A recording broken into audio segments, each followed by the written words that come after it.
Top 3 Rayhan perfumes para sa akin. Number 3, Pacific Aura. Citrusy, minty, aromatic.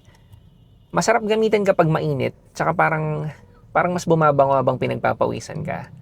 Okay sa weather ng Pilipinas, bagay sa mainit, pero pwede mo naman talaga gamitin anytime. For a freshie, may maganda siyang performance. Etong pabango na to, hindi ko kagad gustong gusto last year. O nung mga unang beses kong ginamit last year.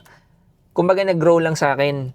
Over time, kakagamit, saka dahil dinedekant na amoy ko. So, nung gumawa ako kanina ng listahan, sabi ko, tumaas yung ranking niya sa akin, kaya top 3 ko siya.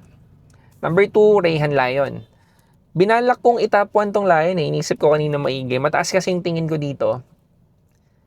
Pero, nag-decide ako number 2 siya.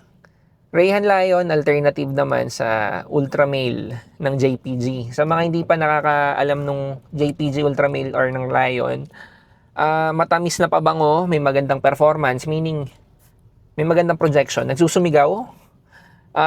Kilalang party frag kasi ito yung tipo na pagpasok mo ng venue, alam na ng mga tao na nandun ka na. Kumbaga, andito na pala siya, parang ganun. Kahit di ka pa nila nakikita. Tapos kahit umalis ka na, nandun pa rin yung amoy mo. Mas appealing, crowd pleaser. Typical na gusto ng mga babae yung ganitong amoy, lalo na yung mas mga bagets. Kaya sikat yung Scent DNA for many reasons, pero baka yun yung isa sa mas popular na reason kung bakit sikat. Bakit mataas yung tingin ko sa Lion? Kasi for the longest time, after 9 PM yung pinaka-popular na alternative ng Ultra Male, unchallenged. Pero nung lumabas yung Lion, akala ko nga last year, hype lang eh.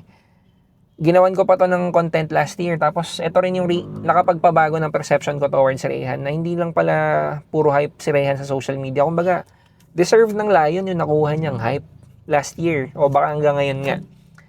Mas mura pa siya sa 9 PM. So, nagkaroon yung mga tao, yung mga fragheads ng more affordable alternative na hindi na compromise yung quality. Kaya number 2 ko siya. Yung number 1 ko, baka unpopular, Rayhan Obsidian. Si Obsidian, para siyang Dior Homme Intense, pero ginawang party frag. Dinagdagan na sweetness, tapos yung projection sa performance, tinaasan.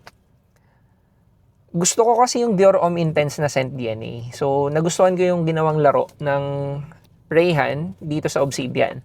Unang beses ko palang naamoy ito Obsidian, nagustuhan ko na. Naalala ko nga last year, ginawa namin ng wife ko to ng video. Nagustuhan ko kaagad eh. So hanggang ngayon, hindi nagbago. Mas gusto ko yung Obsidian over Lion. Yun yung top 3 ko. Ano yung sa inyo?